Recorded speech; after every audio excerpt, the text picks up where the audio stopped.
রায়বাগিনী ভবসুন্দরী দেবী সারা বছর মানুষ অপেক্ষা করে থাকে যে রায়বাগিনী রানী ভবশঙ্করী স্মৃতিমেলা কখন শুরু হবে।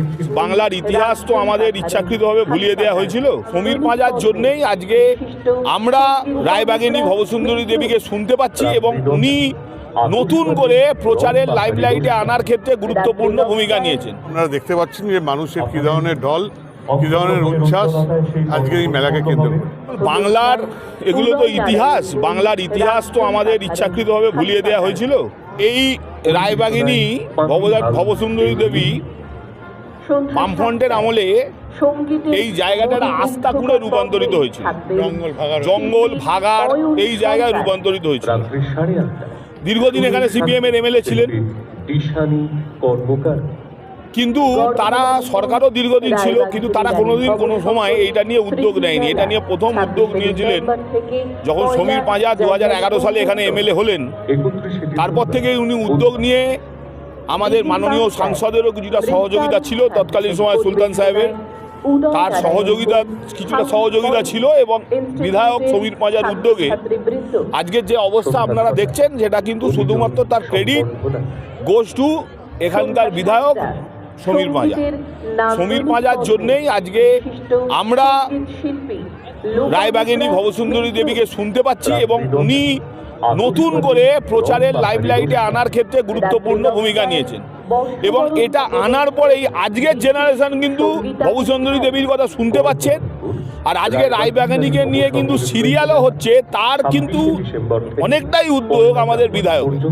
এবং একে কেন্দ্র করে এই যে একটা মেলা মানে তো শুধুমাত্র মেলা নয়, মেলা মানে একটা মিলন ক্ষেত্র। আজকে সমাজে যেটা সবচেয়ে বেশি করে দায়ী মানে জরুরি সেটা হচ্ছে সম্প্রীতি, সেটা ভ্রাতৃত্ব। এই মেলার থেকে সম্প্রীতি ভ্রাতৃত্বর বড় বার্তা অন্য কোনো জায়গা থেকে পৌঁছানো যায় না। তাই এই মেলার যেমন ইতিহাস, যেমন ঐতিহ্য আছে, তেমনি এই পরম্পরাকেও এগিয়ে নিয়ে যাওয়ার ক্ষেত্রে এই মেলার গুরুত্বপূর্ণ ভূমিকা পালন করে। সারা বছর মানুষ অপেক্ষা করে থাকে যে রায়বাগিনী রানী ভবশঙ্করী স্মৃতিমেলা কখন শুরু হবে।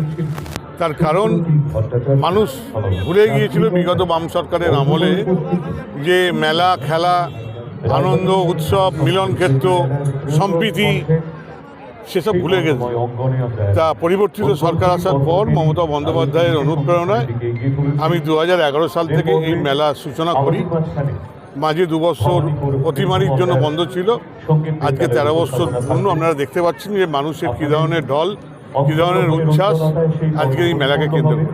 এই আয়োজন আমরা করি আমাদের পিছিয়ে পড়া এলাকা, এখানকার মানুষ কলকাতা শহরে গিয়ে সংস্কৃতি চর্চা কেন্দ্রে গিয়ে তারা বিনোদনমূলক বিভিন্ন অনুষ্ঠান দেখতে পারেন। তাই তাদের কথা চিন্তাভাবনা করে বাংলায় হারিয়ে যাওয়া যে লোকসংস্কৃতি এবং এখানকার যে ঐতিহ্য সংস্কৃতি, সেই সংস্কৃতিটাকে আবার পুনরুদ্ধার করে ইতিহাসকে তুলে ধরা পর্যটন মানচিত্রে এটাকে আমাদের রায়বাগিনী রানী স্মৃতিরক্ষা সমিতির নামাঙ্কিত যে আমাদের কমিটি, সেই কমিটি সবাই মিলে বসে আমরা এই মেলাটাকে চালাই। এবং মানুষও অধীর অপেক্ষা করে কবে এই মেলা শুরু হবে, কবে কে আসছে, কবে রাজনৈতিক নেতারা আসছে, কবে প্রশাসনিক নেতারা আসছে, কবে সঙ্গীত জগৎ, কবে চলচ্চিত্র জগৎ কে আসছে, তারা অপেক্ষা করে থাকে এই মেলার জন্য। 13 বছরে পদার্পণ করে।